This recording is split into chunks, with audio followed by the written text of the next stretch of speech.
So they keep telling us year after year that Chinese build quality is getting better, but for some reason Lexmoto are deciding to do their best to prove us wrong. In this case, we've had a radiator blow up seemingly out of the blue. There's no holes, there's no tears in it, and apparently this is a common issue. So in today's episode, that is going to be our next job. We're going to strip the front off and we're going to change the radiator.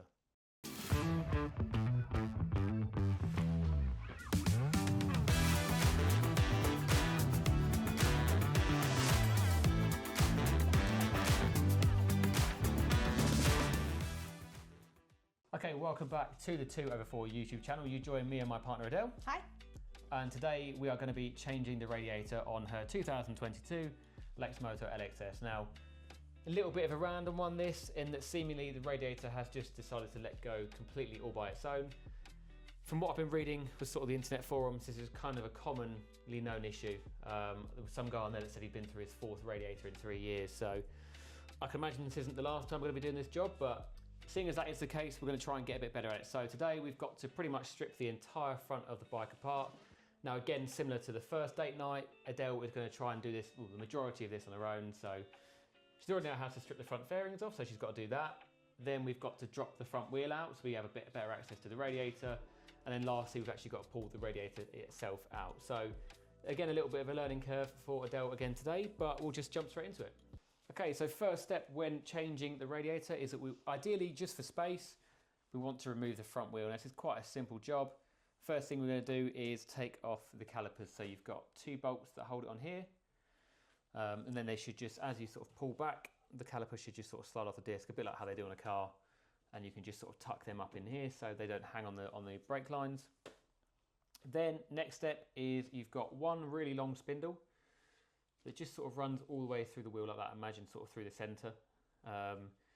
2 bolts this side on the fork. They just sort of undo, because imagine there's just sort of clamping that spindle through the middle. Once they're undone, that spindle should be released, and we've got a special socket tool that just goes in the end here. Just gonna unwind it out, and then we should just be able to pull the front wheel out the front. Really, really simple. So crack on with that first, and then we'll move on to the next part of the job.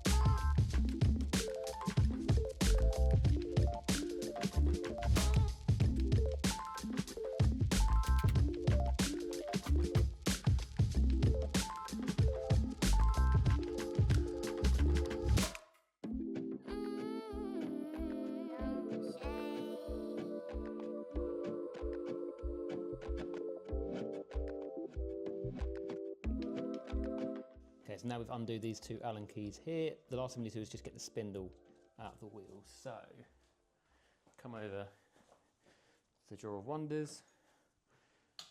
We have a 12mm socket. It's kind of like a weird, has an Allen key attachment in the end of it. So this is what you use to remove those spindles. So then that just fits in the end of the spindle like that. Almost like a reverse Allen key, I suppose. You just wind it off like you would a normal bolt. Now this is going to be quite tight. So you're going to have to use your big boy muscles for this. Go on. Put your back into it. I'll tell you what, I'll help you out. Get out Big Bertha.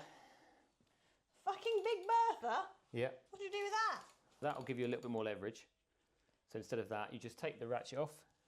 This part off, yeah? Yeah, so keep the extension in the wheel, put Big Bertha on there, and then lift with your back. There she goes. So you're just starting to feel it go.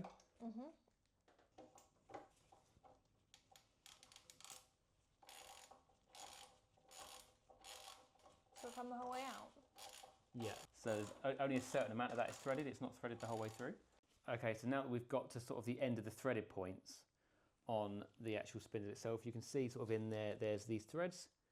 Once we reach the end of that, what we need to do is get a punch, just sort of in the end there like that. And then basically just give it a really big whack with the hammer. and that should push it the rest of the way through the wheel. So you've got to use your big boy muscles again here a little bit. So there's your punch, there's your hammer. Use the copper side, don't use the rawhide side. So that's right ready to come out. If you just give that a nice little tap. There we go. So get that, wind it out the rest of the way. Well, if you just full. Yeah, if you just put a little bit of weight on the wheel, push upwards for me. There we go. Just about slide the spindle out, and that's kind of the connecting bolt that goes through the wheel. You can see it's quite a long spindly bolt, and then you should just be able to sort of wiggle your way. There we go. That's the wheel drop down. Just on the right, you'll have a speed sensor. You know that wire we were talking about? Oh, yeah, yeah. Just make sure that that's come off. Yeah, as I can see it. So just wheel that wheel out. Fantastic. Wheel number 1 removed. Woohoo! Good, that's the wheel off. Do you want to go ahead and get the wheel arch? Wheel arch? What the fuck is it called? Wheel. It's arch. There's an arch. It's not an arch. Why can I not think of the word? Fairing. No. No, not fairing. Mudguard. Mudguard! Mudguard. Do you want to go ahead and get the mudguard off? So you know you've got those few little Allen keys. Hopefully. Good chance. Just in my head there, I had visions of you turning it the wrong way, and I internally panicked. You just don't have any faith in me, do you? No, I have faith in you. I think there's only one. This side. No, it looks like there's one above it. Oh, do you know what? This is classic Chinese. I think I've seen this before. On the back. I'm pretty sure these, see these sort of reflectors, you've got one on your side? Yeah. Pretty sure they turn. They do, there you go. And they are actually part of the mounting system for the mudguard. And that, if you see, has actually a threaded bit in the back of it, which bit of a weird way to do things, but it works. I think it's because of my rings. Yeah, it could be. I'll come around your side. You do that, I'll undo this side. Yeah, brilliant. That works. Again, just giving them a nice... Cool, that one is. Oh, is it caught on the... Oh, so perhaps it wasn't because of my rings. Damn, that one is on tight. I can do it. I'm wondering if it's caught on that... Cable tie. Cable tie, yeah.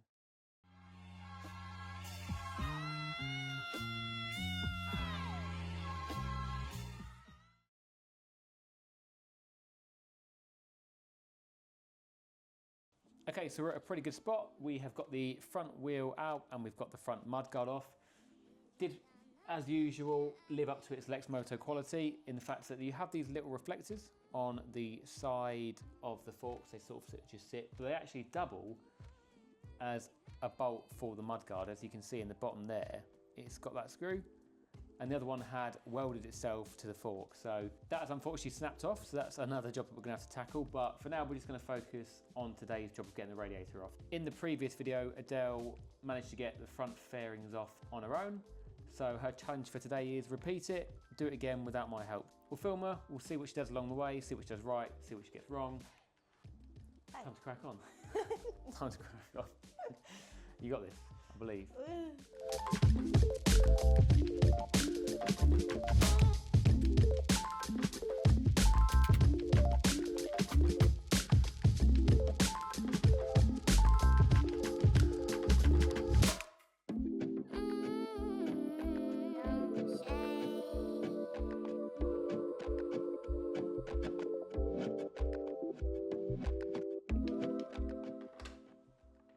my tray? You can get yourself a...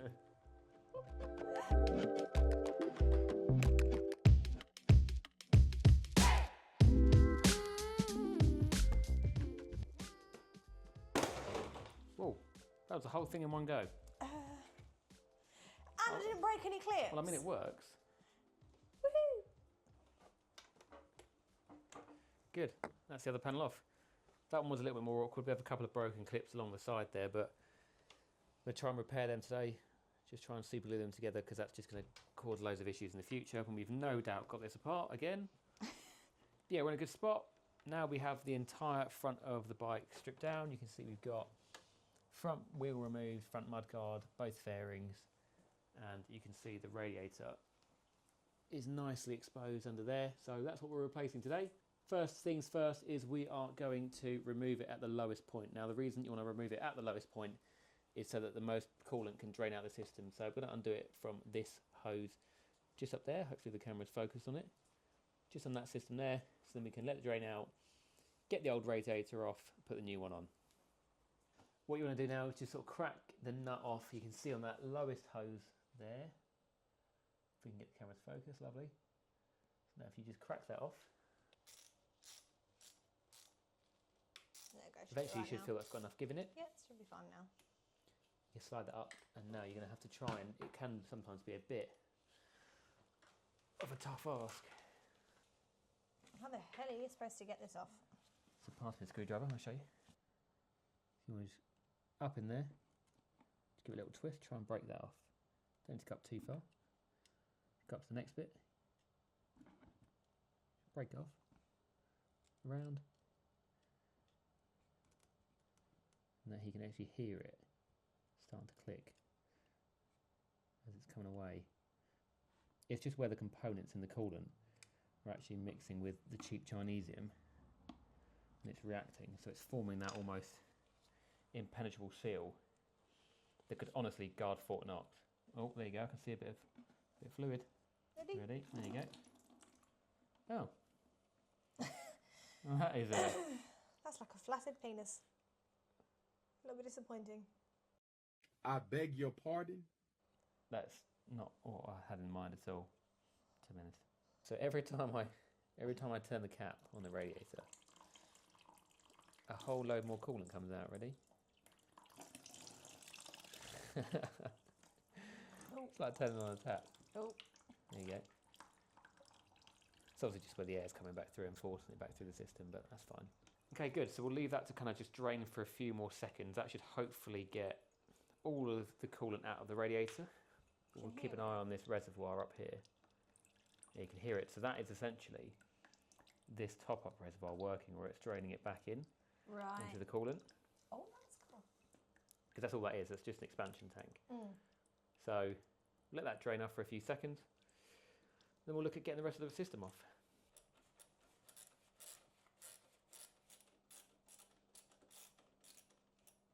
Good. Oh, a little bit of spillage. There we go. So now if you just pour... There we go. One beautifully broken radiator. Yeah, that is the old one out. So we're actually making good time again.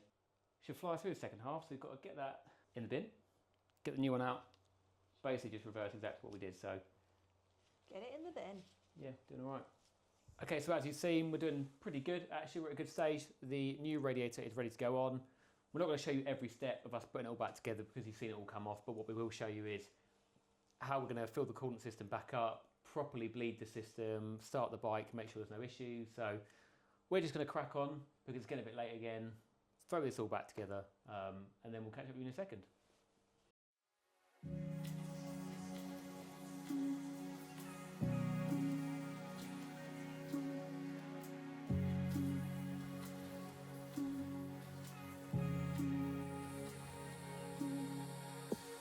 When my mind gets tired of waiting, it'd be wasted time to save this.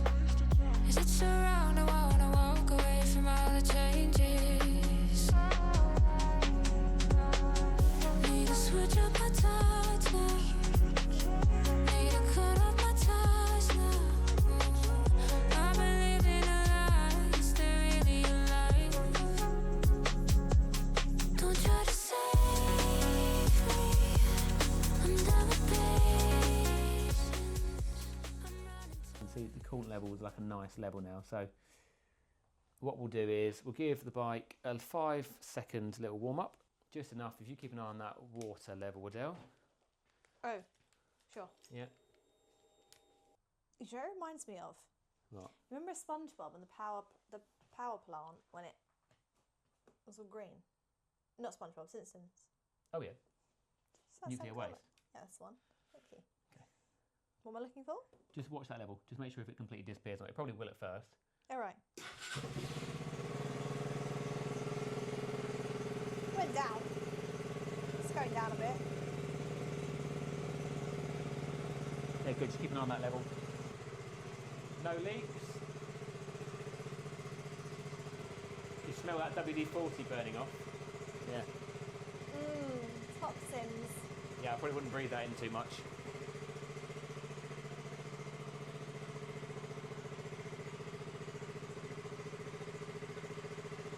Hasn't moved. Good.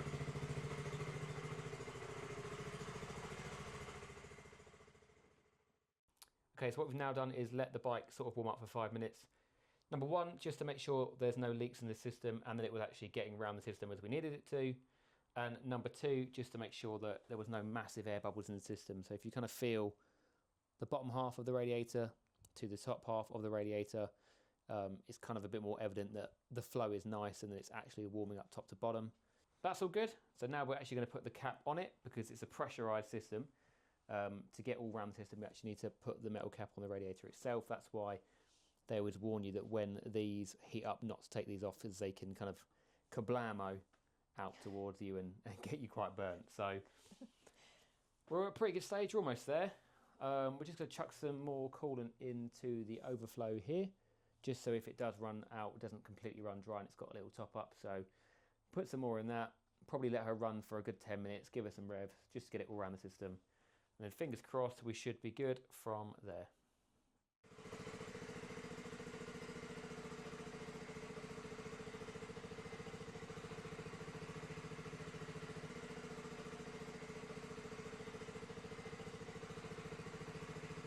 Okay, so we're now at a point where we're putting the front wheel back in the bike.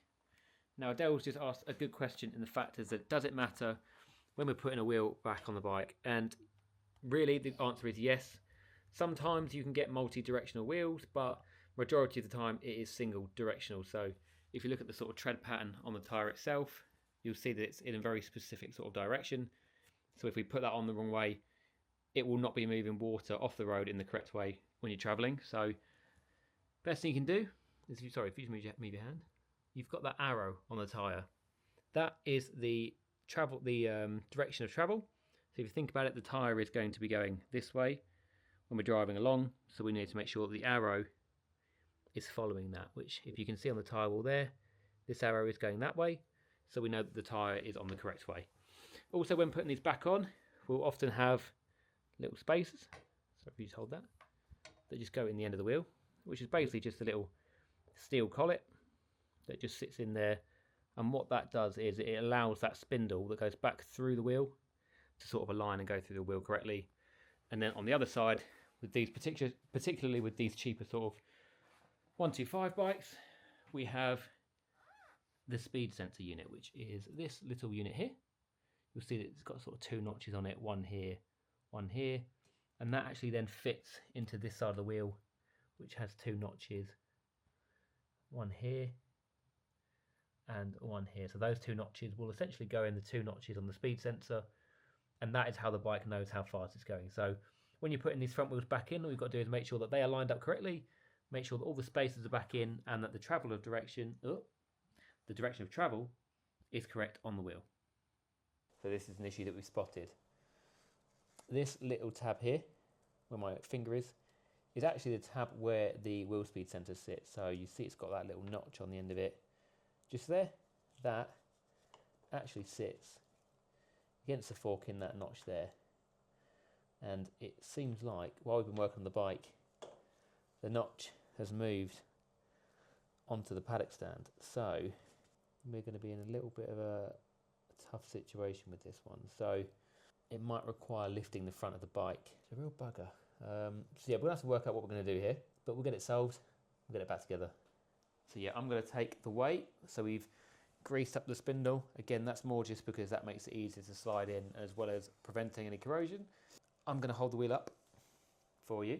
You need to then line it up through the fork. Make sure that space is in there nicely as well, because don't forget this will try and fall out. Get it through the other side. We'll get the wheel speed sensor on, which has to sit on the other side of that. So it's a bit of a ball ache, and it's a bit of a process that you kind of just have to do and learn. So I'll take the weight. Again, not that these wheels weigh a lot, but start feeding that through. Okay, there. So keep pushing it through. It stops there, so I'm going to support that wheel with my knee, like that. So if you just pull the spindle back out, I've got to try and keep going. I've got to try and slide that wheel speed sensor.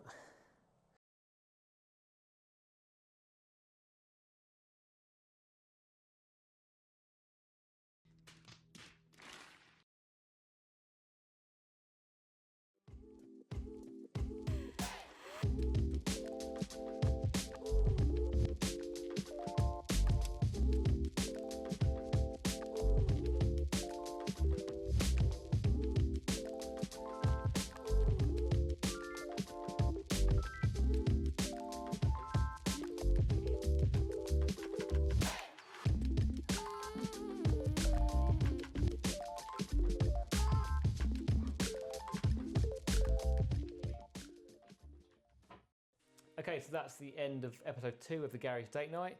Don't know how many more date nights there'll be on the on the Lexmoto, to be honest.